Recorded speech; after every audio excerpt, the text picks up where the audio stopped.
tell you what happened in the past and what should happen in the future, or give you a microeconomic analysis. I'm going to just tell you what has happened in the last couple of years in terms of regulatory framework, mostly tax, but not only tax. And I'm also your tiny taste of diversity for this morning, because I'm the only female speaker here.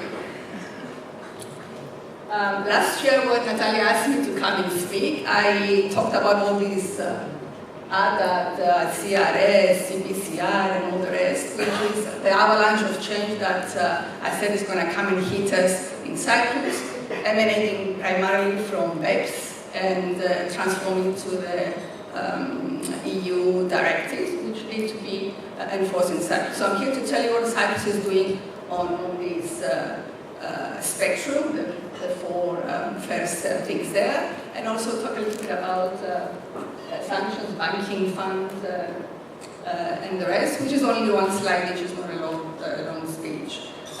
We need to understand all of this is happening because of transparency. There should be transparency of who the individuals are, transparency on the group structures, transparency on the banking transactions, transparency on cross-border activities. So all of this is translating into all these regulations. So starting from the anti-tax avoidance directive, this is what the directive says. I'm not going to cover it because we should know by now what this is. It translates into 5 pillars basically, which member states need to implement, some of them by 31st December this year, from 1st of January 19, and some of them from 1st of January 2020. So I'm going to say what Cyprus is doing and what you should be expecting in terms of changes in this spectrum. So on the general anti-tax avoidance provisions, we don't expect anything to happen because we have most of what we need in our legislation.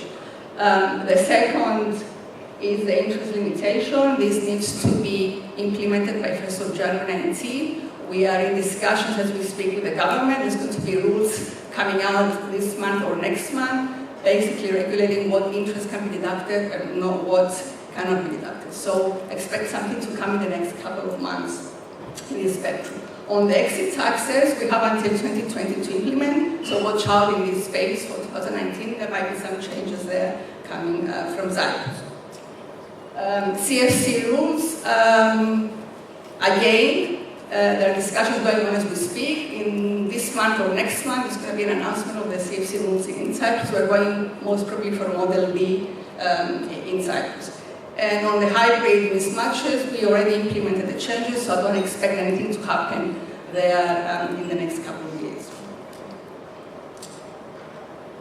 DAC 6 is a new fruit.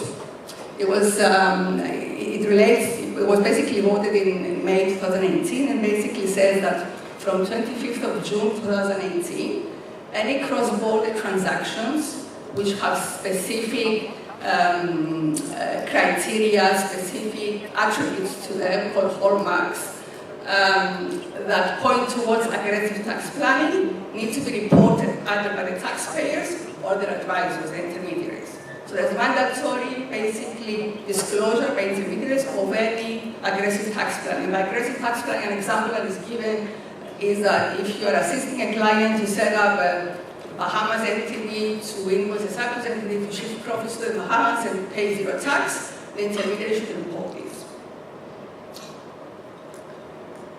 CRS, we all know what CRS is all about. We have all filed declarations to the banks, and information has already been exchanged.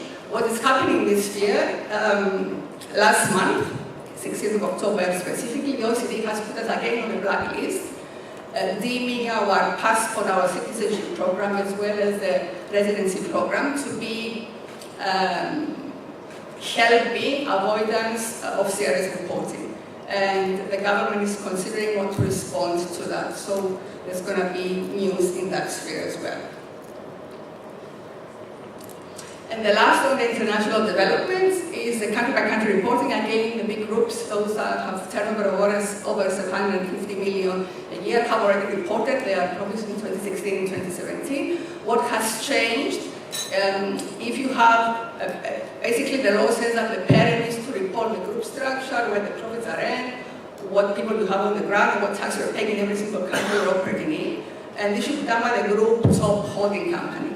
If that holding company is in a jurisdiction that reports but that country does not exchange information with Cyprus, which is, for example, Switzerland, then in Cyprus, the secondary mechanism kicks in, which says that the Cyprus entity underneath that parent should actually report the same report that that parent did to the Cyprus authorities, or every single Cyprus company should report whatever information it has on the group to the Cyprus authorities. So that was a change that happened in September. So that's the end of the international tax changes.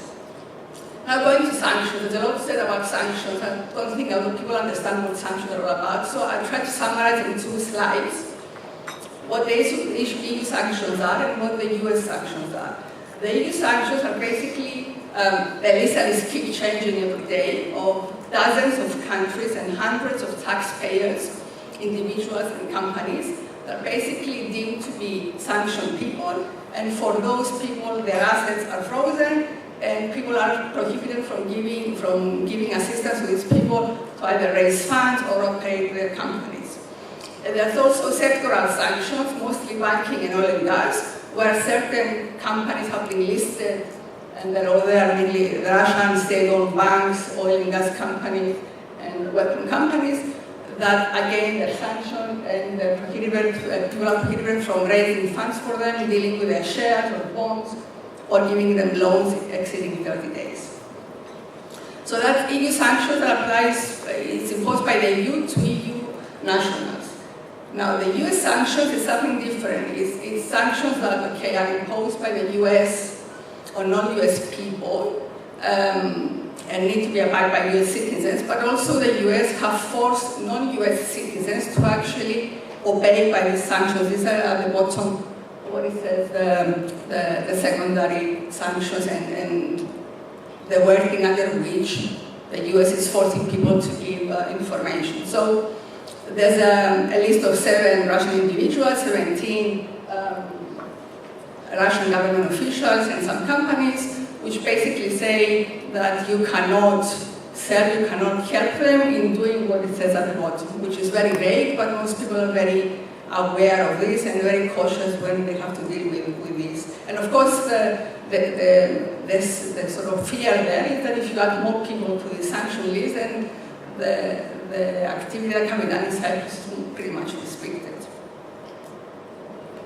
So sanctions is affecting banking. I'm not here to talk about banks. There are plenty of bankers in the audience. There's a session in banking after this. All I'm saying is that banking is not what it used to be in Cyprus, and I'm saying this both in the good and the bad term. Being from a client-facing perspective, I find banking today very, very difficult. I mean, we have gone from we can do everything to we can do nothing, and I feel we need to come a little bit back into the middle. I know where the pressure is coming from to the banks, but the situation at the moment is very, very difficult.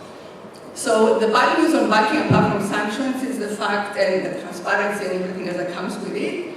There was a circular issue by the central bank last year about shell companies, which basically put instructions to the banks to consider closing accounts down for shell companies. The definition of shell companies in that circular was pretty vague, and banks chose to interpret this in different ways. Some banks decided to screen their clients and deselect whichever they felt their shell companies. Others just sent letters to everybody saying we're closing down your account and you have to prove to us you're not a shell company. The good news is that there's a new circular issued earlier this month, which basically is a little bit more liberal than or a lot more liberal than this one. It still talks about physical presence and operation of economic activity in the country where you're resident or registered.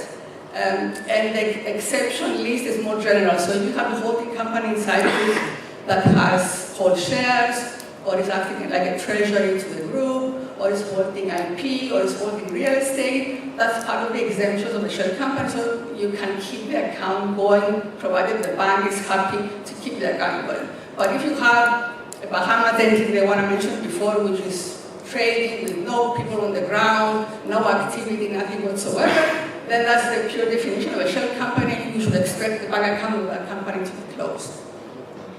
So this is basically a crackdown on tax evasion and keeping track of is enabling people to have banking facilities in these offshore jurisdictions with zero or no cooperative appetite. Funds, I will mention one thing about funds. It was mentioned before. We had the AIFs, alternative investment funds, for many years. Now we have the registered AIFs, which basically, in a nutshell, is a simple form of AIF. So it's a limited number of people.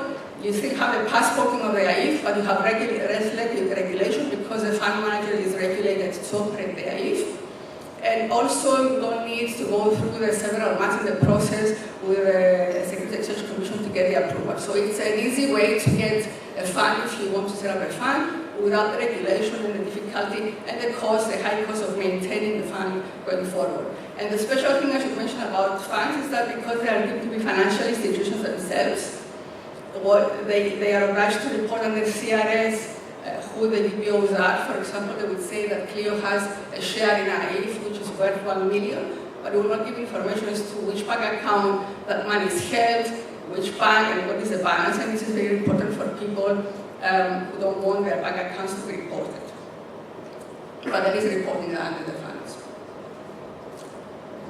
Okay, what's in the pipeline now? Locally, what should we expect to change in the last few months? Well, there's been an announcement that the special defense contribution on interest is going to come down from 30% to 17%. I mean, banks are not paying any interest anyway, and if you chop 30% of that tiny bit out, then that doesn't give an incentive for people to save money. So the government is considering to bringing this back down to 17%. There is, as we speak, a discussion, there's a circular about to be issued on benefits in kind. So if you have companies in Cyprus with cars or, I don't know, other benefits to your staff, including housing or schooling or whatever, expect regulations on that front to say how much tax you need to pay on that benefits in kind. And of course, the government is looking at a change of Article 33, which is the transfer pricing article, to introduce legislation on that front. Okay, the last slide on succession. Not a recent change. It's a change that has happened a few years, but not a lot of people have realized what has happened. Basically, these days you have someone living in Cyprus who has assets, maybe a house in Cyprus, maybe a house in Russia, maybe some portfolio investments in a Swiss bank, and maybe some shares in these companies all over the world. In the past, if this person died, there was chaos as to who would administer the estate and the rules of every country, and people living in Cyprus would be, and if they were not Cypriots, were treated differently from Cypriots. So changes have been made basically to put a stop to choose where you want your estate to be administered, as well as having a uniform system within the EU on how people who died, how the inheritance should be dealt with. This basically translates into two things. The first thing is that people who are existing wills, which thought they have everything covered, they need to look at them again because maybe they're not covered. And secondly, that the forcible rules on Cyprus could apply to people living in Cyprus irrespective of their residence and irrespective of whether they have a will or not.